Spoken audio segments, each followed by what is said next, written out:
Welcome to audio education. और आज हम स्टार्ट कर रहे हैं negative clamper circuit. Last class में हमने पॉजिटिव क्लैंपर सर्किट कंप्लीट किया था। आज हम डिस्कस करेंगे नेगेटिव क्लैंपर सर्किट। तो चलिए स्टार्ट करते हैं और देखते हैं नेगेटिव क्लैंपर सर्किट का ऑपरेशन क्या है।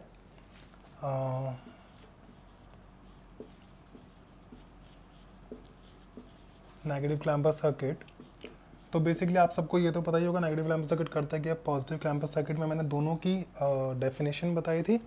वर्किंग नेगेटिव क्लैंपर सर्किट की मैं अब बता रहा हूँ, बट डिस्कशन क्लैंपर सर्किट क्या होता है, कैसे होता है, वो मैंने इससे लास्ट लेक्चर में आपको बता चुका हूँ। तो चलिए एक बार इसका सर्किट डायग्राम देखते हैं। सर्किट डायग्राम क्या होगा इसका। सबसे पहले सबसे important component that means capacitor, then diode, और डायोड के पैरेलल में RL, और then output voltage. This one is output voltage. This is input. This one is capacitor PN RL. RL की वैल्यू मैंने बताई थी इंटेंशनली। RL की value हम हाई रखते हैं। हाई क्यों रखते हैं? क्योंकि RL ही हमारा डिसाइड करता है चार्जिंग और discharging time of capacitor. Capacitor का टाइम कांस्टेंट जब हम डिसाइड करते हैं तो उसमें RL एक बहुत बड़ा फैक्टर रोल प्ले करता है। RL एक बहुत बड़ा रोल प्ले कैसे करता है? RL ही डिसाइड करता है कैपेसिटर को कितना फास्ट और कितना स्लो डिस्चार्ज या चार्ज होना है। तो बेसिकली क्लैंपर सर्किट कैपेसिटर के चार्जिंग और डिस्चार्जिंग पे ही बेस्ड है। ये इसके जो ऑपरेशन है अभी आप देखेंगे। पॉजिटिव क्लैंपर सर्किट में भी मैंने बताया था कि कैपेसिटर के चार्जिंग और डिस्चार्जिंग ही क्लैंपर सर्किट का मेजर जो उसका वर्किंग है वो कैपेसिटर की चार्जिंग डिस्चार्जिंग पे डिपेंड करता है।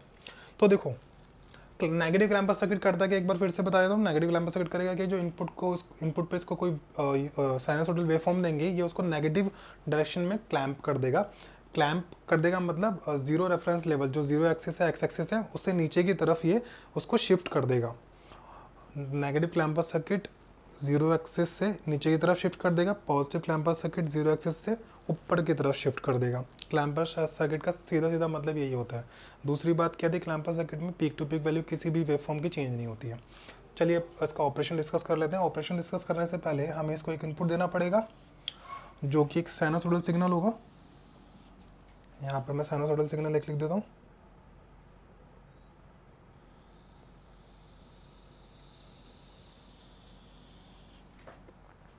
दिस वन, ठीक है। ये इसका पॉजिटिव पीक VM,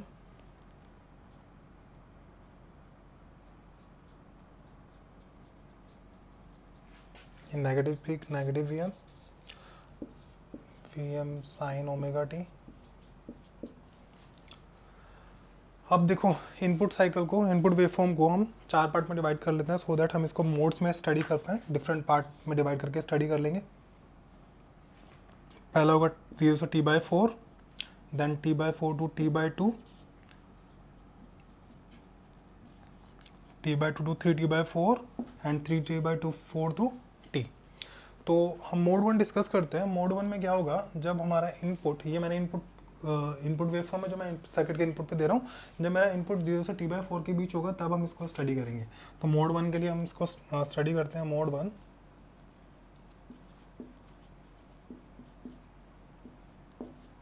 मोड 1 कहाँ से कहाँ तक है?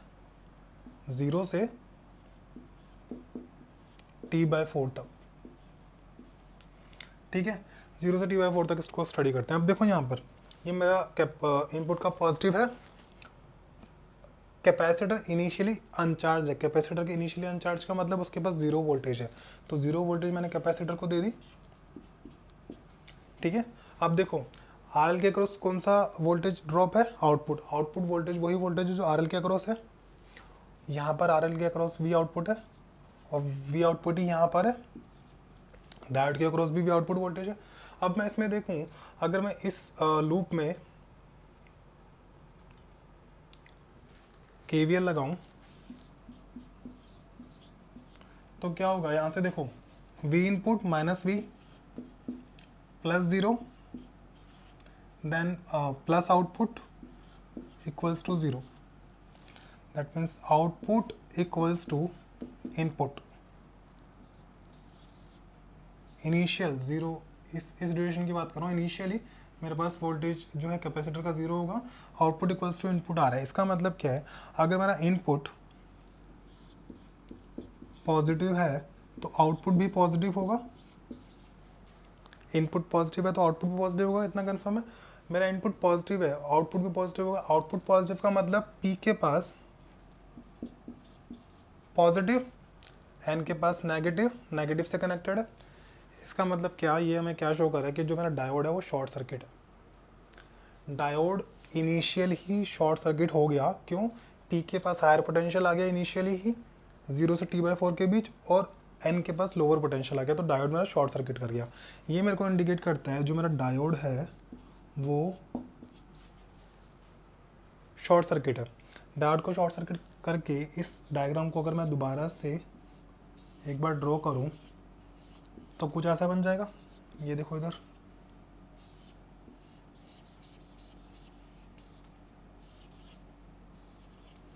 ठीक है, ये मेरा कैपेसिटर, दिस इनपुट वोल्टेज इधर से जाएगी, आउटपुट वोल्टेज हम यहाँ से लेंगे, और डायोड को देखो, मैंने डायोड को शॉर्ट कर दिया, ठीक है, ये RL है। अब देखो डायोड मेरा शॉर्ट हो गया, यहाँ पर मेरे पास कैपेसिटर की जो वोल्टेज है वो VC होगी, कैपेसिटर वोल्टेज। डायोड मेरा शॉर्ट है। अब देखो अगर मैं यहाँ पर देखूँ, डायोड शॉर्ट होने की वजह से जो मेरा आउटपुट है वो यही आउटपुट है ना यहाँ पर। यहाँ पर जो शॉर्ट सर्किट होने की वजह से यहाँ पे 0 वोल्ट होगा, ये देखो 0 वोल्ट। शॉर्ट सर्किट ब्रांच में वोल्टेज 0 वोल्ट होती है, हमें पता है नेटवर्क के बेसिक से। अगर मैं इस लूप में अब KVL लगाऊं दोबारा से, KVL देखो कैसे लगाऊंगा, -Vin plus VC then +0 equal to 0, that mean VC equal to V input आ गया।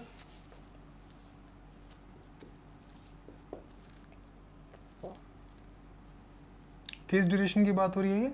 0 से T/4 के बीच की। डायोड शॉर्ट सर्किट है 0 से T/4 में, और मेरा कैपेसिटर की वोल्टेज इनपुट के वोल्टेज के बराबर आ गई। इनिशियली वो 0 थी, इनिशियली मैंने 0 लिखा था, और अब T/4 पर 0 से T/4 के ड्यूरेशन में कैपेसिटर की वोल्टेज इनपुट वोल्टेज के बराबर आ गई है, ठीक है।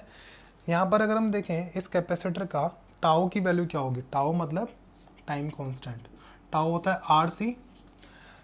रेजिस्टेंस इस ब्रांच में कितना है, इस ब्रांच में रेजिस्टेंस 0 है, R की वैल्यू 0 है, तो मेरा टाउ हो गया 0 सेकेंड। टाउ क्या होता है, टाइम कांस्टेंट। टाइम कांस्टेंट क्या होता है, किसी भी कैपेसिटर को चार्ज होने के लिए जितना टाइम चाहिए होता है उसे टाइम कांस्टेंट बोलते हैं उस कैपेसिटर का। तो इस कैपेसिटर को चार्ज होने के लिए 0 सेकंड की ज़रूरत है। 0 सेकंड आइडियली हम बोल रहे हैं। अगर मेरा ये वाला डायोड जो है ना, ये आइडियल ना होकर प्रैक्टिकल होता, तो जब इस डायोड को शॉर्ट सर्किट करते तो उस शॉर्ट सर्किट की जगह हम उसके फॉरवर्ड रेजिस्टेंस को रिप्लेस करते और यहाँ पर एक रेजिस्टेंस आता RF, जिसे हम फॉरवर्ड रेजिस्टेंस बोलते हैं डायोड का। बट RF की वैल्यू भी बहुत स्मॉल होती है, तो यहाँ पर जो R की वैल्यू मैंने ज़ीरो रखी है, R की वैल्यू 0 ना रख के RF की वैल्यू रखूँगा, RF की वैल्यू भी बहुत स्मॉल होगी, तब भी हमारा जो टाउ होगा वो नियर टू 0 ही होगा। दैट मीन्स जो इसका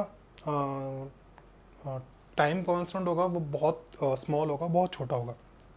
टाइम कांस्टेंट किस केस में, चार्जिंग के केस में। इसका मतलब इसको चार्ज होने के लिए बहुत कम टाइम लगेगा, दैट मीन्स ये एकदम से चार्ज हो जाएगा, और हमारा VC की वैल्यू V इनपुट है। अगर मैं देखूँ यहाँ पर, देखो V इनपुट एट T/4 कितना है, V input T/4, input waveform ये है, T/4 पे V इनपुट कितना है, Vm, यहाँ पर Vm है ना ये, तो T इनपुट है Vm, ये Vm, ठीक है। और अगर मैं देखूं VC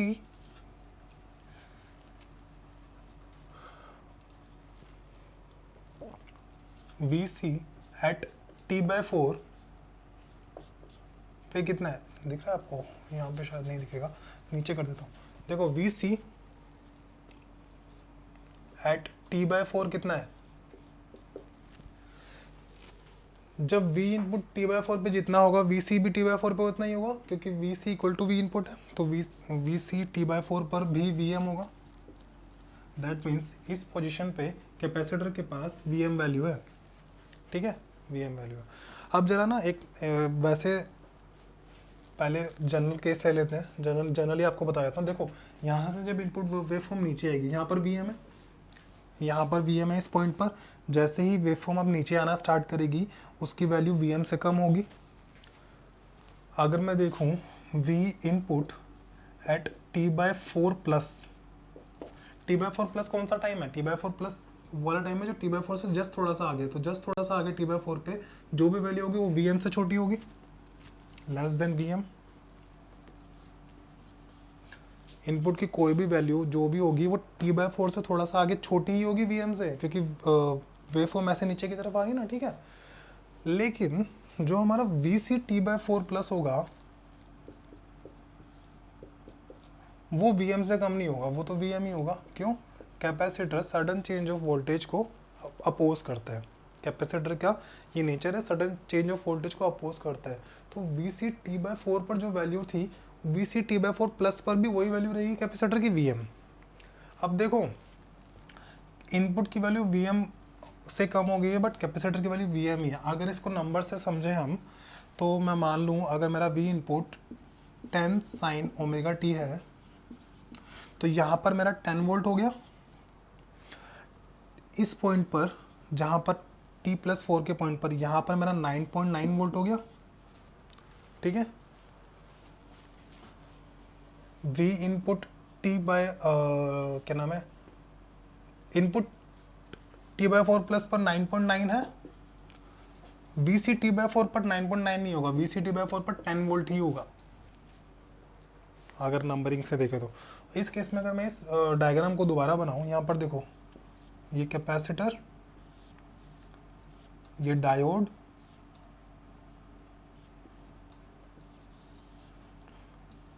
this is resistor, output voltage plus minus v input. देखो जो V इनपुट है मेरा वो 10 वोल्ट है, BC इसकी बात कर रहे हैं हम, BC t/4 पे जो मेरा इनपुट है वो 10 वोल्ट है, ये मेरा इनपुट है 10 वोल्ट है, ठीक है। कैपेसिटर की वोल्टेज कितनी है, कैपेसिटर की वोल्टेज कितनी है यहाँ पर 9.9 वोल्ट, सॉरी इनपुट की वैल्यू 9.9 वोल्ट है और कैपेसिटर की वैल्यू 10 वोल्ट है। ये मैं बोल रहा हूँ सर्किट एट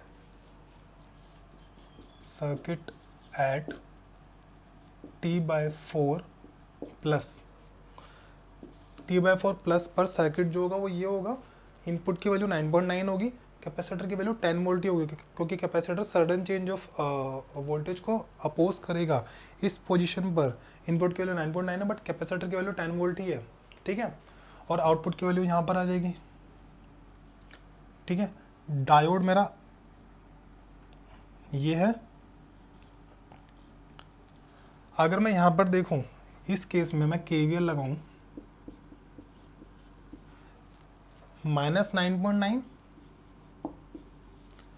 प्लस ये प्लस माइनस ऐसे पोलैरिटी होगी, प्लस 10 वोल्ट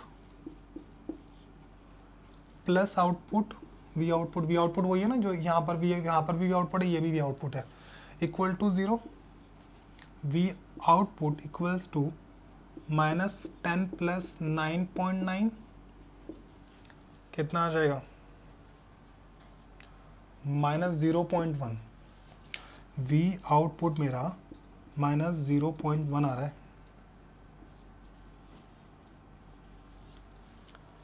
t/4 के बाद t/4 प्लस पर यहाँ पर जो मेरा आउटपुट वोल्टेज है ना वो 0.1 आ रहा है। अगर मैं इनपुट 10 sin ओमेगा t लेता हूँ तो 0.1 आ रहा है माइनस का, आउटपुट माइनस का है, यहाँ पर नेगेटिव पॉइंट है, ये जो P है ना, ये P डायोड का, इस पर नेगेटिव है, इस पर नेगेटिव है और इस पर पॉजिटिव है। स्टार्टिंग में क्या था, इस पर पॉजिटिव था, इस पर नेगेटिव था, तो डायोड मेरा शॉर्ट सर्किट था। यहाँ पर क्या है, P पर नेगेटिव, N पर पॉजिटिव, डायोड ओपन सर्किट हो गया।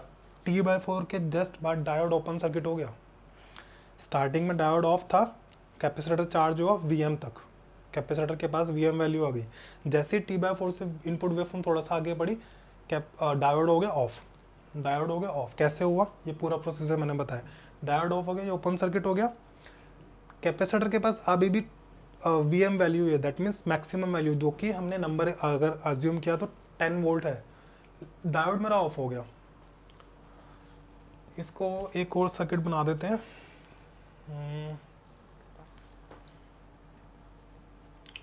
मोड 1 में इरेज कर रहा हूँ, ठीक है, ये वाला पूरा इरेज कर रहा हूँ। देखो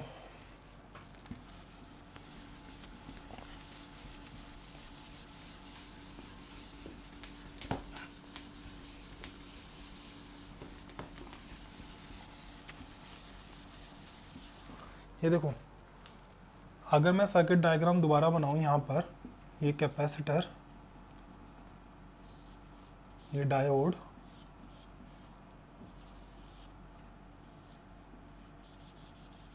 ये रेजिस्टर, ये भी output, RL, C,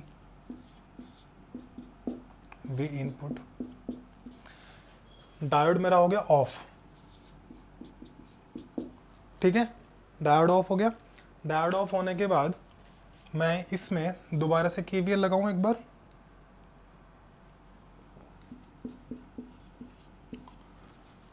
minus input plus VC plus V output equal to 0। यहाँ पर V आउटपुट ही है ना, V आउटपुट मेरा कितना आ जाएगा, V output equals to V input minus VC। VC की वैल्यू कितनी है, VC की वैल्यू T/4 के बाद, T/4 के बाद जो मेरा इनपुट है, जो T/4 के बाद मेरा डायोड तो ओपन सर्किट हो गया। ये जो T/4 के बाद डायोड मेरा ओपन सर्किट हो गया, ये देखो ये वाला सर्किट, T/4 के बाद मेरा सर्किट कुछ ऐसा बनेगा।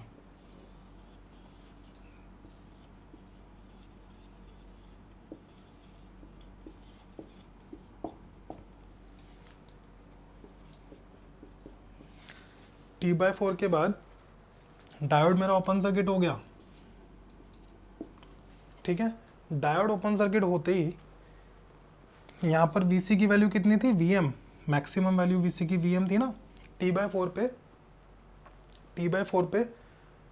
T/4 या T/4 प्लस पे VC की वैल्यू Vm थी, VC के पास Vm वैल्यू आ गई। डायोड ऑफ होते ही जो मेरा कैपेसिटर है वो सीरीज से कनेक्ट हो जाएगा RL से। RL की वैल्यू बहुत ज़्यादा हाई बताई थी मैंने, RL की वैल्यू बहुत ज़्यादा हाई है।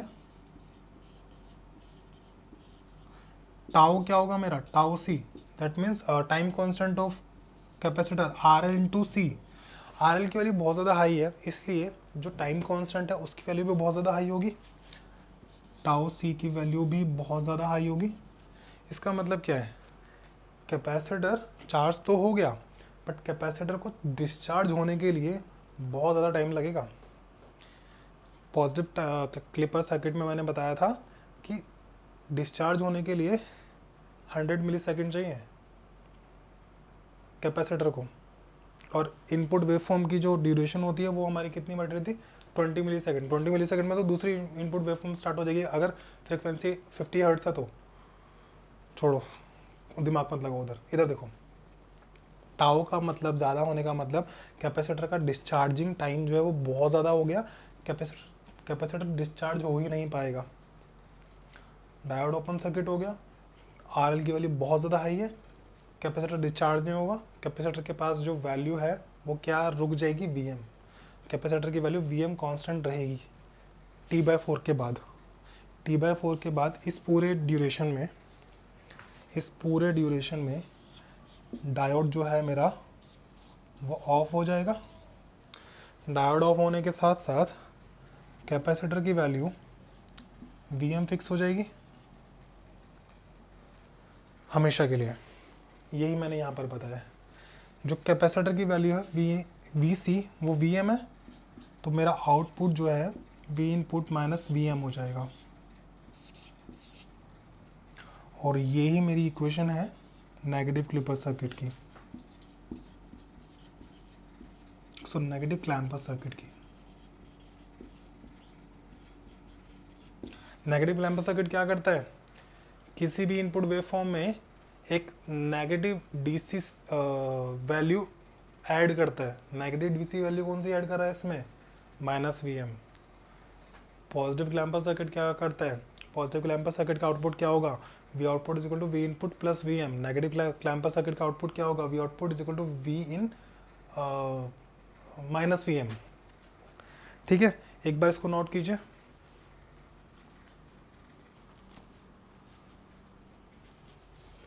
ठीक है, कर लिया को भाई। तो आउटपुट एक बार इसके आउटपुट वेवफॉर्म देख लेते हैं। ऑपरेशन तो पता लग गया सारा, आउटपुट वेवफॉर्म देखो, इधर देखते हैं।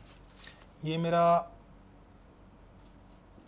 T/4, this one is 3T/4, sorry, this one is T/2, this one is 3T/4, this is T। ठीक है, देखो जब मेरा इनपुट 0 से T/4 के बीच था, मैंने वो इरेज कर दिया, आपके नोट्स में होगा। 0 से T/4 के बीच मेरा डायोड शॉर्ट सर्किट था। डायोड शॉर्ट सर्किट होने की वजह से आउटपुट की वैल्यू 0 थी, क्योंकि आउटपुट एक शॉर्ट सर्किट ब्रांच के पैरेलल में है, तो आउटपुट की वैल्यू 0 होगी। किस ड्यूरेशन के बीच, 0 से T/4 के बीच। तो 0 से T/4 के बीच मेरा आउटपुट 0 था, ये आ गया।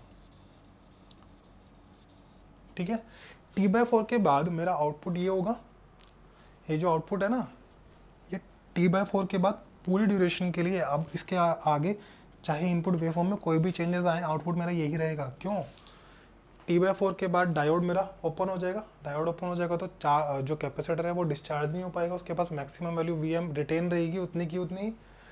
तो इसलिए जो मेरा कैपेसिटर चार्ज नहीं हो पाएगा, और मेरा आउटपुट जो है वो V इनपुट माइनस Vm हो जाएगा। ये जो आउटपुट है ना, ये खाली T/4 से T/2 के बीच नहीं है, ये T/4 से आगे पूरी वेवफॉर्म के लिए, जब तक सर्किट ऑन है तब तक के लिए है ये मेरा आउटपुट।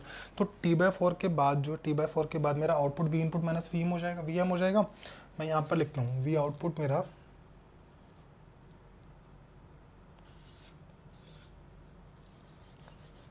यहाँ क्यों लिखूँ, यहाँ लिख देता हूँ। ये देखो,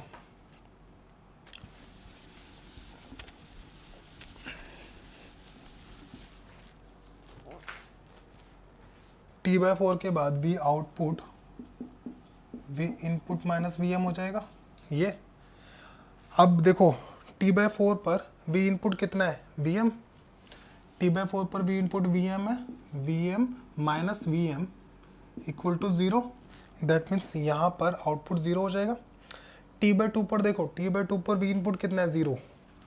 T/2 पर 0 है, minus Vm, that means minus Vm हो जाएगा आउटपुट। T/2 पर मेरा आउटपुट माइनस Vm हो जाएगा, ये माइनस Vm। 3T/4 पर देखो, 3T/4 पर मेरा इनपुट कितना है, माइनस Vm। 3T/4 पर मेरा इनपुट जो है वो माइनस Vm इक्वल्स 2Vm हो जाएगा, माइनस 2Vm हो जाएगा। 3T/4 पर मेरा इनपुट यहाँ से और नीचे जाएगा और ये माइनस 2Vm हो जाएगा। ये एक यूनिफॉर्म वेवफॉर्म आएगा ना, यहाँ पर Vm था और यहाँ से आगे माइनस 2Vm हो जाएगा। 3T/4 से T पे, अगर हम T पर देखें, T पे मेरा इनपुट कितना है, 0। T पर इनपुट 0 है, T पर इनपुट 0 है और minus Vm, that means output मेरा हो जाएगा Vm माइनस Vm। आउटपुट मेरा माइनस Vm हो जाएगा T पर, यहाँ पर ये माइनस Vm। मैं इससे आगे देखूँ, एक इस वेवफॉर्म को आगे बढ़ा देता हूँ। ये 5T/4 हो जाएगा। 5T/4 पर मेरा इनपुट कितना है, Vm माइनस Vm। आउटपुट कितना हो जाएगा मेरा, 0। T पर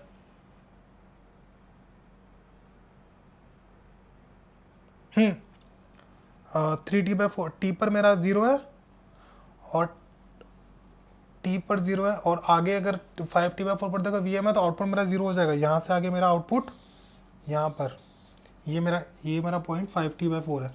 वेवफॉर्म में थोड़ी गड़बड़ हो गई है बट आप समझ सकते हैं। 5t/4 यहाँ पर ये t है, t के बाद ये 5t/4 है। 5t/4 पे मेरा जो इनपुट है वो 0 हो गया, यहाँ पर ये 0 हो गया, देखो ये 0 वैल्यू है। तो बेसिकली ये वेवफॉर्म बनेगी। रियल में जो वेवफॉर्म है वो कुछ ऐसी होगी, देखो ये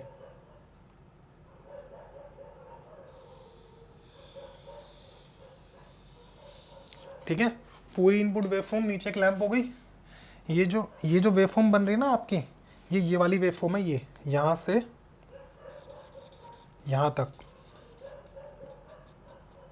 ये